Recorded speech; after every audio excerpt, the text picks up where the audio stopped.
लक्ष्मण जी की ये जो किताब है जाति जनगणना पर, बहुत ही समय से आई है, मौजूद है विषय। अभी आप जानते हैं सरकार ने शुरू किया है, वो जाति जनगणना नहीं बोल रही है। अखबारों में आप लोगों ने पढ़ा होगा, उसको जाति जनगणना कहने से परहेज है, वो सिर्फ जनगणना कर रही है और उसकी अभी मकानों की गिनती वगैरह शुरू होने वाली है। तो इसीलिए हम कह रहे हैं कि लोगों को अवेयर करना जिनके हित में है, या यूं कहिए कि देश के बहुजन के हित में है और देश के हित में है ये चीज। आम जनता के लिए विकास की योजनाएं बनाने के लिए जो आंकड़े चाहिए, वो ऐसे ही अटकरे पर 150 चल रहा है, सदियों से चल रहा है। तो इसको एक बुनियादी आधार मिलेगा। नवीन जी ने अभी बिहार के जनगणना की बात की। मैं बताना चाहता हूं कि हम लोग जो जनगणना की, जो हम लोगों की परिकल्पना है, हम लोगों की जो मांग है, वो सिर्फ जातियों की गिनती की नहीं है। इससे बात बनने वाली नहीं है। हम लोग चाहते हैं कि ये मुकम्मल सामाजिक आर्थिक जनगणना हो। लैंड किसके पास है, बड़े बड़े सरकारी ठेके किनको मिलता है, सरकार की बड़ी नौकरियों में से लेकर के 4th ग्रेड तक किस जाति के कितने लोग हैं, सुप्रीम कोर्ट के जज कितने हैं, IAS IPS कितने हैं, ये सारी चीजों की गिनती होनी चाहिए। और हमको लगता है कि लक्ष्मण जी के साथ हम लोगों ने, हम समझते हैं पिछले 1.5-2 साल से इसको लेकर के, कम से कम मैं इनके साथ बिहार में तो रहा, कई जगह हम लोग गए और इस सवाल को, नवीन जी भी गए भागलपुर जिले में, एक बार मुलाकात हुई वहां। तो जिसको भी समय मिला या जिसको भी लोगों ने याद किया, वो लोग जुटे और इसके महत्व पर हम लोगों ने प्रकाश डाला है। जाति जनगणना की बात मुसलमानों के संदर्भ में आशीष जी ने की, ये इसको सितम जरीफी ही कहा जाएगा, विडंबना ही, कि जो सामाजिक न्याय की बात करने वाले लोग हैं, पार्टियां हैं खास करके, वो इससे पता नहीं क्यों परहेज करती हैं। हमने बराबर कहा है कि अगर गज हारना कबूल नहीं है तो थान हारना पड़ेगा। अगर अभी भी लोगों ने नहीं कबूल किया, अरे भाई पसमानदा नाम से क्या परहेज है? उर्दू फारसी का शब्द है। हिंदू हो, मुस्लिम हो, सिख हो, ईसाई हो, जो भी पिछड़ा है, दलित है, जिसकी हकमारी हुई है, उसको अगर हम अपनी जुबान उर्दू फारसी में बात करेंगे तो उसको पसमानदा कहेंगे। लेकिन पसमानदा कहने से परहेज करते हैं। इसका मतलब यह है कि कहीं ना कहीं उनके दिल दिमाग में जो मुस्लिम समाज है उसको मोनोलिथ और होमोजेनस वो मानते हैं, एक रूप समाज मानते हैं। तो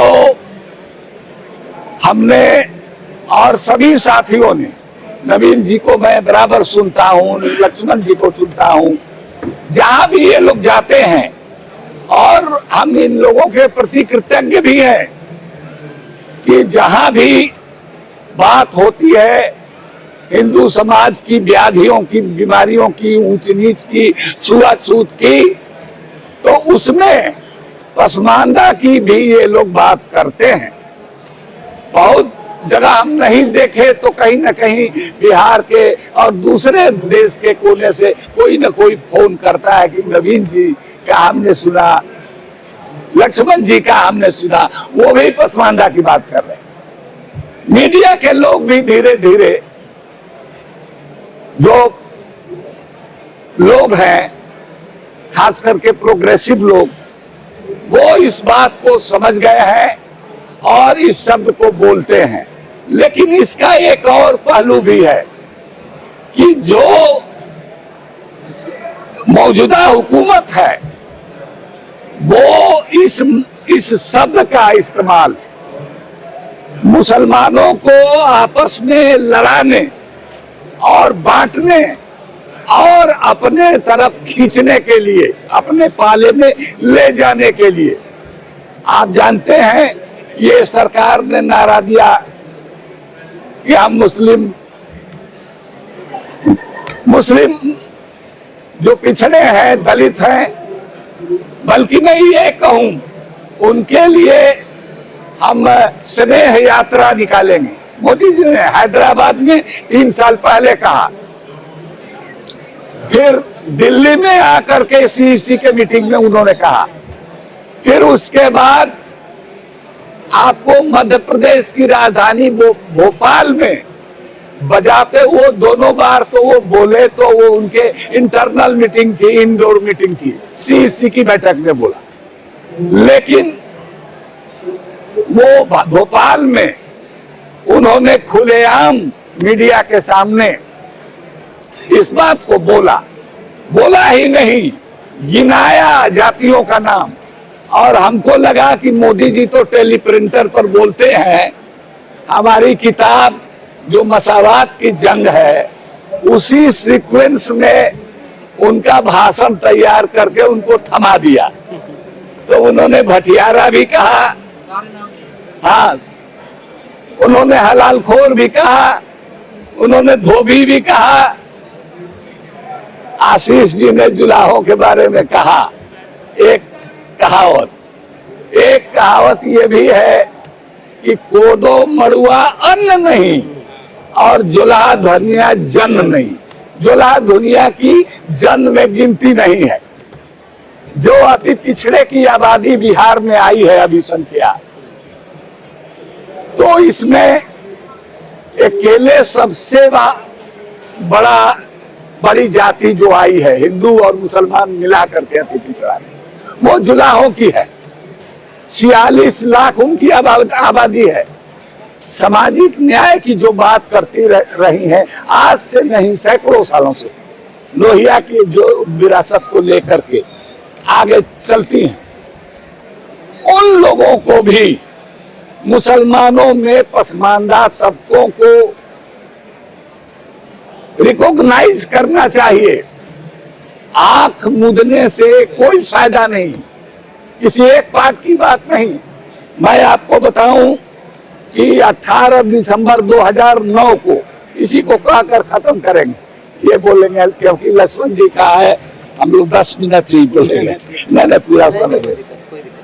तो हमने 11 में जनगणना होने वाली थी, तो 2009 में 18 दिसंबर को हमने राज्यसभा में जाति जनगणना कराने की मांग उठाई। लेकिन मैं अपना दुख व्यक्त करना चाहता हूं कि एक भी पार्लियामेंट के राज्यसभा के अंदर मेंबर ने, पिछड़े वर्ग के लोग भी थे, अति पिछड़े भी थे, एक आदमी ने भी हमारी मांग का समर्थन नहीं किया, हैंडशेक नहीं किया। तो कुछ लड़के राजनारायण वगैरह हमसे मिलते थे और भी कुछ लड़के, मैं जाकर के शरद यादव जी से कहा कि एक मुसलमान होकर के इस सवाल उठा रहा है और आप लोग क्यों नहीं इसमें कूदते हैं, बड़े नेता हैं, आप जब उठाइएगा तो वो एक समन्वित ढंग से उठाइएगा तो वो देश की आवाज बनेगी। उस समय माननीय मुलायम सिंह यादव जी भी लोकसभा के सदस्य थे, माननीय शरद यादव जी भी थे, माननीय लालू प्रसाद यादव जी भी थे।